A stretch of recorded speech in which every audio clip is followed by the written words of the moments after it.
रजऊ छठ घाट केकरा संगे हम जाई बरवे बताई रजऊ छठ घाट केकरा संगे हम जाई बरवे बताई रजऊ कार्तिक महीनवा में आवे खाती टिकट कटली रजऊ कार्तिक महीनवा में आवे खाती टिकट कटली रजऊ छठ घाट केकरा संगे हम जाई बरवे बताई रजऊ छठ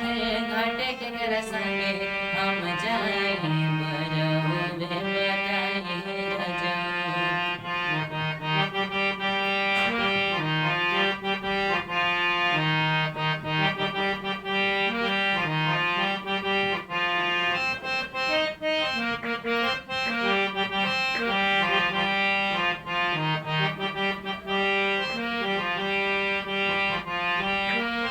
ससुर भसुर से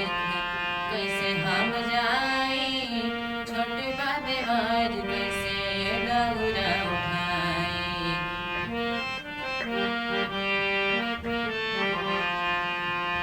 ससुर भसुर संगे कैसे हम जाई छोट बादेवर कैसे दौरा उठाई 3 दिन से भूखल सारे जियाबा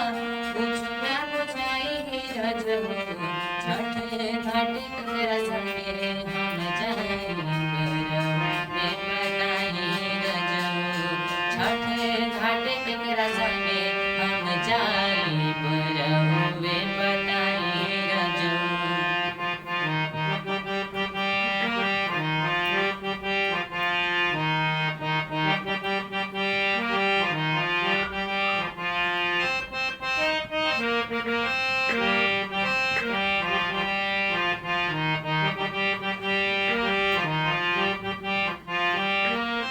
खेतवास के करस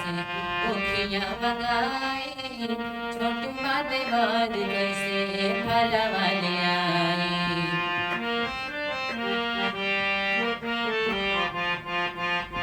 खेतवास के करस उखिया मंगाई छोट बादेवर कैसे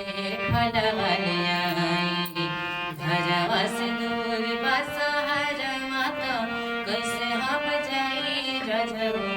छठ घाट केकरा संगे हम जाई बरवे बताई रजऊ छठ घाट केकरा संगे हम जाई बरवे बताई रजऊ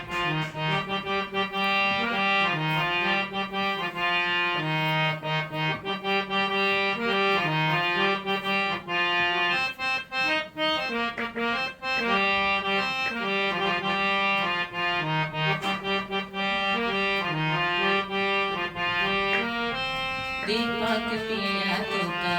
घर नहीं आईबा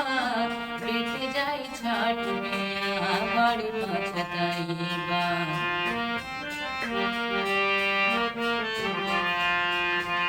दीपक राजा तुका घर नहीं आईबा बीत जाई छठ मिया बड़ी पछताईबा सूरज रंगीला पूछे बतिया दिहता बताई रजऊ छठ घाट केकरा संगे हम जाई बरवे बताई रजऊ छठ घाट केकरा संगे हम जाई बरवे बताई रजऊ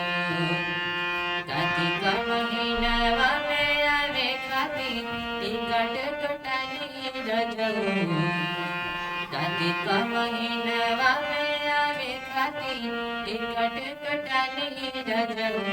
छठ घाट केकरा संगे हम जाई बरवे बताई रजऊ छठ घाट केकरा संगे हम जाई बरवे बताई रजऊ छठ घाट केकरा संगे हम जाई बरवे बताई रजऊ दोस्तों, अगर आपको मेरा ये वीडियो अच्छा लगे तो वीडियो को लाइक करें, ज़्यादा से ज़्यादा शेयर करें और मेरे चैनल को सब्सक्राइब करें। चैनल का नाम है दीपक राजा सूरज रंगीला। धन्यवाद।